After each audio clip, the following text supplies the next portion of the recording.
Ever play Monopoly with family? And, like, if someone just lands on Boardwalk, Oh, yeah. so they, like, buy it right out from under you. Right. And you're kind of stuck. You're like, well, I guess that's it. Yep. Well, today we're diving into something like that, but with real estate. Oh, that's much higher stakes. Way higher stakes, yeah. Yeah. What happens when co-owners in LA just can't agree? It can feel like a real-life Monopoly game gone wrong, but we're going to help untangle that today. Yeah, right.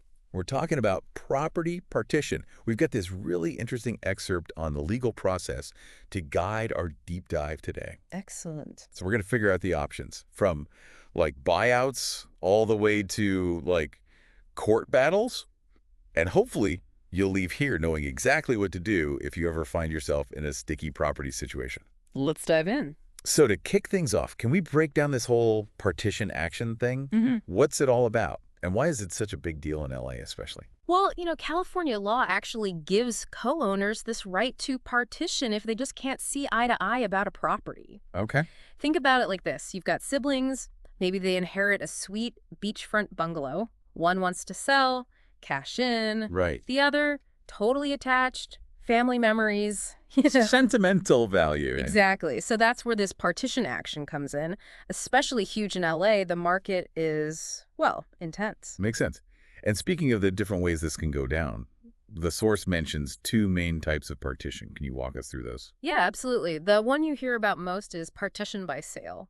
So basically, you sell the whole property and then split the money based on everyone's ownership share. Okay. Clean break, pretty much. No more co-ownership. Then there's partition in kind. Okay. And this is where it gets trickier. You're talking about actually dividing the property itself. Oh, wow. Now imagine doing that in LA. You've got a multi-unit apartment building or maybe a lot with like super specific zoning. Yeah. That's when things get messy. Yeah, definitely sounds like a lot more hoops to jump through. So I was also interested in this buyout idea that was mentioned in the source. How often does that happen in a market like LA? Yeah, buyouts can be a really good option, especially in a high-value market like LA. One owner basically buys out the other person's share, so you avoid that whole process of putting the entire property up for sale. Right. Like, say one of the co-owners inherited their part. They might not be as emotionally invested. Right. So they might be more open to that buyout offer. Makes sense. Makes sense. So the excerpt really stressed trying to find some sort of compromise, like before you actually go to court. Yeah. What would you say are some practical steps that co-owners can take to try and resolve things peacefully? Well, the first thing is, talking it out. Maybe you can agree on a sale price or, like we said, work out a buyout. Could save everyone a lot of time, money, and stress. Sure. And then there's mediation. Neutral third party, someone who can really facilitate a productive conversation. You might actually be able to come to an agreement outside the court. Right. So say those peaceful routes don't pan out. What's the next step in the legal process? Okay, so then, if you've really tried everything else, you got to file a complaint. You do that with the Los Angeles County Superior Court. Okay. The court comes in, confirms ownership, sees if there are any outstanding debts tied to the property. Okay. Could be unpaid taxes, could be mortgage balances. And if it gets to that point where a sale is the only way, they appoint a referee. They're basically there to oversee the whole thing. That makes sense.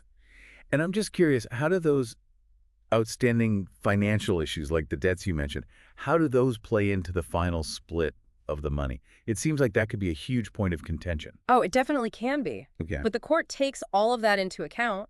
They look at each owner's share, then they factor in any unpaid debts or obligations. Okay. For example, let's say one owner was the only one paying the mortgage for years. That would be reflected in the final payout. So it's designed to be fair. Okay, got it. So the source also mentioned shared expenses. I assume that's talking about things like attorney fees. Yeah, usually the costs are divided proportionally between the co-owners. Okay. But the court can actually adjust those contributions. If, for instance, one owner has been carrying most of the financial burden for the property, they can make sure things are balanced out.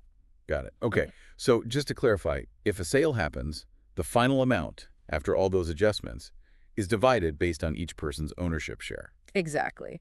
But, and this is important, partition actions, especially in a market like LA, they can be really complicated. Right. Lots of moving parts. You really need someone who knows the ins and outs, so a knowledgeable partition lawyer is key. Really good point. Yeah. So I think we've covered a lot today. You've learned about your rights as a co-owner in LA, all the ways you can try to resolve a property dispute, and why having a good lawyer can make a world of difference.